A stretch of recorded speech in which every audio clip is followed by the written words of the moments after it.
The man that is about to approach this stage graduated from Emory University School of Law in 1983. He was a member of Attorney Olens, PC from 1983 through 2010. He is a registered mediation and arbitrator with the Georgia and U.S. Court of Appeals, 11th Circuit, the United States Supreme Court, and the District of Columbia. In 2006, he was named Cobb's Citizen of the Year by the Marietta Daily Journal. He was chairman of the Cobb County Board of Commissioners from August 2002 through March of 2010. He is the recipient of numerous awards and honors, and for the past 8 years, he has been in Georgia Trends magazine as the 100 most influential Georgian. Marietta, I am pleased to introduce you, Attorney General Sam Olens.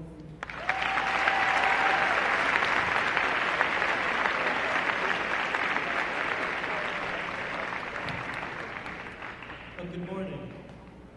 Y'all are all right. So it's a pleasure to be with you today. It's a pleasure to be in Cobb so late in the day. Usually I just sort of wake up in Cobb and then head elsewhere in the state and then potentially sleep back in Cobb. So it's sort of strange to be here at 10 or 10:30 in the morning and still be in my county. So it's fun to be with you. It's fun to watch you start your last year, and it's fun to be here with your principal, Lee Colburn, who I've had the pleasure to know her and her family for many, many years. We're going to talk a little bit later about the blessings you've been given by being raised in this community. But as someone who's not from this community, let me suggest to you that there are very few communities that are as loving and open as where you now reside and where you have the opportunity to start the next phase of your life. I was born in Miami, but then at age 5, I was shipped up north, opposite the normal migration pattern, to South Jersey when my mom died. And I went from a town, Miami, with full, beautiful water, not that I knew that at age 5, to living in an apartment above a bowling alley. And I want you to suggest to you that if you look at where bowling alleys are in Marietta and Cobb, it's not the part of the city or the county you want to be raised in. And the crowd that hangs out at the bowling alley isn't necessarily the part that you want to come home or leave home from every day. But I was shipped up north with my sister and my brother, and to start a new life for our family after my mom passed away. And then shortly after my mom passed away, my dad passed away. And then at that point I lived with my aunt and uncle, and then shortly after that my uncle passed away. So it was an interesting childhood. And I mention that because one of the messages I'm trying to send out is I don't really care whether your family situation is great or whether your family situation is poor. It's you that makes the decision whether you're a success in life. Okay? You can applaud, that's fine.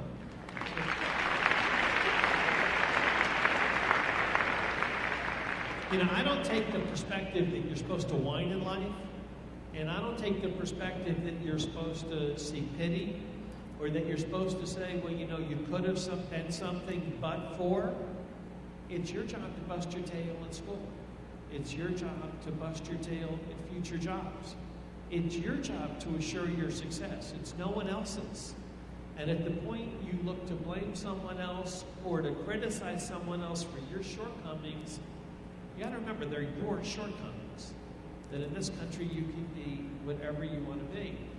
When I was sent to the community to live above a bowling alley, my big toy that year was a slinky.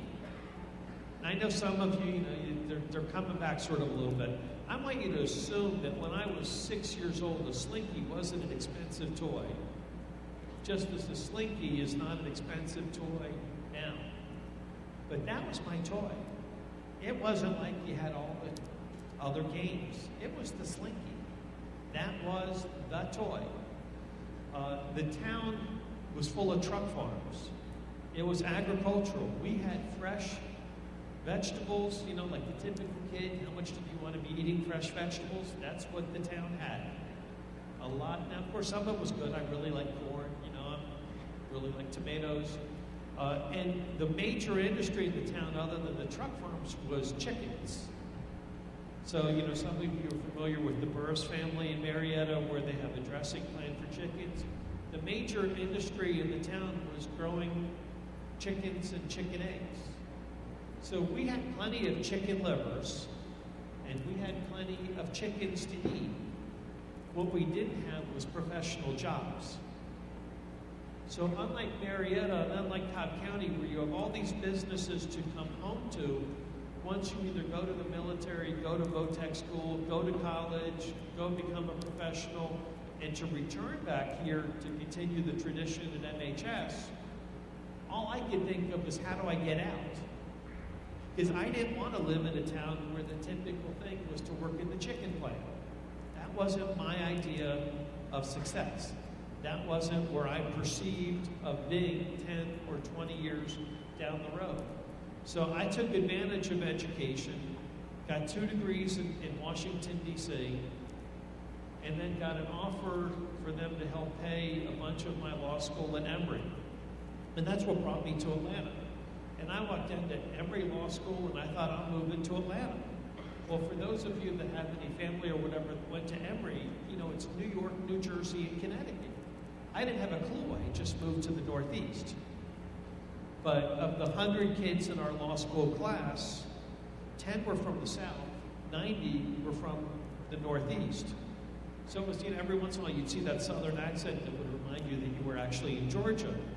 But it wasn't about the accent, it was about getting the education. It was about getting ahead in life. And one of the really neat things about a law degree is the majority of students that have a law degree don't practice law. What they learn with the law degree is how to think, how to be logical, how to take a set of facts and know what the next step is. So once again, the whole purpose of education isn't that you're planning what your job is 20 or 30 years from now. It's that you have the tools to gauge how to get where you want to get from a success viewpoint, not a jobs viewpoint. If you're one of those individuals that is trying to plan what your job will be 4 years and 8 years down the road, you're hallucinating. Because too many things happen in life. Too many good things, too many bad things, you know, whether you get married, where you meet your spouse, all those things. Life isn't that detail-oriented where you're going to put it down on a sheet and it's going to happen. But it's taking advantage of the education you're given and making wise decisions to get ahead. Years ago, in addition to chairing Cobb County, I chaired the Atlanta region, which is called the Atlanta Regional Commission. It's about half the state's population. And we went to Boston. Boston is a beautiful town.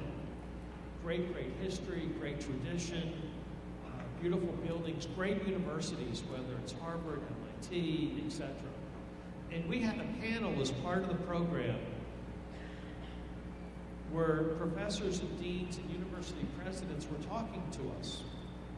And one of the very interesting things is every time we were returning to Atlanta, we put a smile on our face because while we would get a lot of criticism in the local newspapers about why weren't we doing a better job, when we visited other parts of this country, we figured out, hey, we're doing a lot better than we get credit for. And one of the things that really stood with me at the trip to Boston was all these academic elites said, you know, we train these bright kids, and then they move to you or Houston. They come to Atlanta or Houston. Now, why do they do that? They don't come to Atlanta or Houston because they're going to make the most money. They come to Atlanta or Houston because we have a couple great things about our regions. Number one, weather. God knows why my son is at Syracuse University, where they get, you know, over 100 inches of snow a winter. People like to be in a better climate.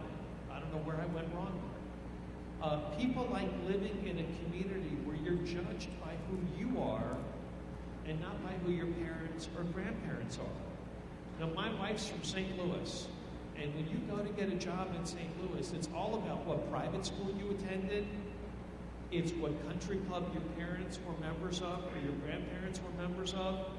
And rather than your resume, it's your lineage that chooses whether you succeed in St. Louis.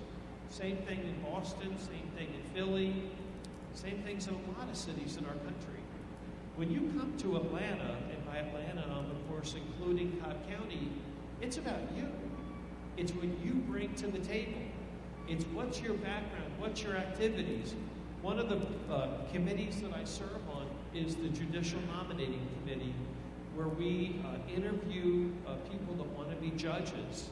We give a short list to the governor, and then the governor chooses from that short list who's going to be the next judge. We, for instance, are interviewing a whole bunch of folks on the 24th of this month because we have an opening in Cobb County for Superior Court. Well, question 32 on the long application that they fill out is, what service have you provided your community? And every once in a while you get an idiot who may be very successful in the practice of law, but who puts no. And I would suggest to you, they're not making the short list. If they don't have on their resume where they've been active in their church, or they've been active with the nonprofit community, helping to improve their community, and by nonprofit I'm including the schools, they're not going to be on the short list for the governor to ever interview them.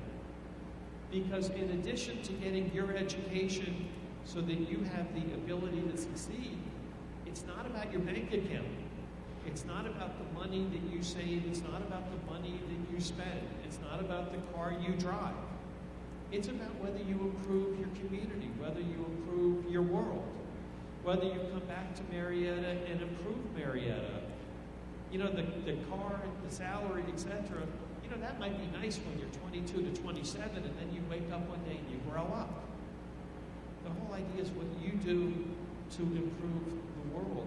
So I would suggest to you, as you are looking at your senior year, as it's almost over, this is you being on your path to success, going to, once again, military, Tech college. But it's not about the job that you get. It's about what you do to improve the world thereafter. It's all about your end result, and that's, once again, not financial. And, you know, noting that I'm talking to folks that are seniors, I had a breakfast earlier this week with the president of KSU, Dan Papp, and the president of a publicly traded company. And the reason why he wanted to meet with Dr. Papp was because he keeps hiring kids from KSU, and they're succeeding. And he commented that a lot of times when he gets a kid from Georgia or Georgia Tech, they don't work out. Because the day they come into the office, they think they know the business. And they've been told that they're special all their life and they're to be treated as if they're special. And they can now lead the company. And that's not life. That's not the real world. And he said when he has these kids, for instance, from KSU, they actually want to learn. They actually want to succeed. They want to learn the business. And then they want to be promoted within the business. And we unfortunately live in a world today where instant gratification seems to be the norm, rather than working your way up and spending your time to be deserving of the success. You know, I have a 20-year-old and a 22-year-old. My 22-year-old's in China as we speak. You have such an advantage to be whatever you want to be, wherever you want to be. You know, think about me once again as a young kid living on top of a bowling alley, and the businesses near me were generally chicken plants. Now my daughter's in a province of 10 million folks getting her fluency in Mandarin. She already has her fluency in Spanish. And the idea is, what jobs are ahead of her? What opportunities are ahead of her? What type of world travel does she do to be that successful individual? If your goal in life is just to get married, if your goal in life is just to have a job, then you don't really have much of a goal. The whole idea here, once again, is to have enormous goals and to surpass those goals. So let me suggest to you that right now I'm the state's lawyer. Tomorrow I fly to D.C. to be on a panel with a former U.S. Attorney General to talk about some legal issues. If you would have asked me when I graduated high school or graduated college or graduated Emory Law School that I would ever be, quote unquote, the state's lawyer, I would have told you you're hallucinating. Because it wasn't, once again, as I said before, that I had a plan in front of me for where I wanted to be when. My whole plan was to work hard. And if you work hard, success will follow and opportunities will follow. And if you every day do your best and every day seek to be your best, knowing that we're all human and we make mistakes, it is astounding the opportunities that you will be afforded. Those opportunities may keep you forever in Marietta. Those opportunities may keep you forever in Georgia. Or they may take you to China. And that's irrelevant because once again, it's what you do to improve your community. So as you're partying this year and you're enjoying your senior year, and you do need to enjoy each and every day of your senior year, in the back of your mind, you need to remember that it's really not about you. It's really about your community. You know, do you ever go to the primary school and help children speak English? Do you help children read? You know, we know that if the kid, when they graduate when they graduate third grade, doesn't read on the third grade level, it's more likely they're going to be in a prison cell than a CEO office. And when you're a senior in high school, there's no reason why you can't be helping young kids learn to read. There's no reason why you can't be helping improve your community in many, many different ways. So yes, enjoy this year. It's a great thing to be a senior. I still remember, I'm not that ancient. But also remember that at the end of the day, it's about you improving your community, improving your world. You, in fact, being able to say, I really made a difference. Because it's all about that difference that you ought to be striving for.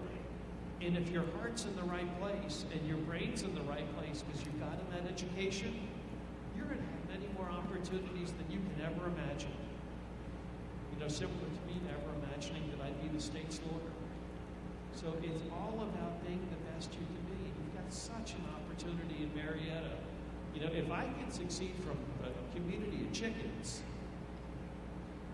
what limitations do you have on you living in Marietta and Cobb County, where it's one of the best communities in this country?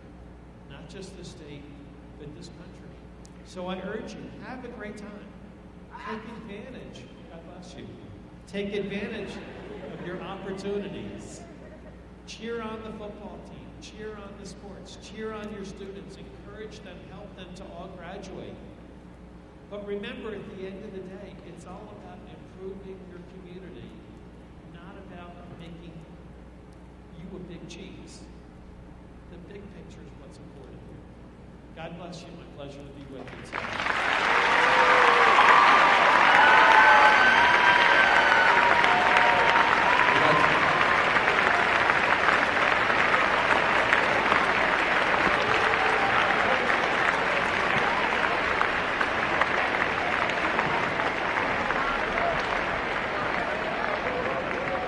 Marietta High School would like to thank you on behalf of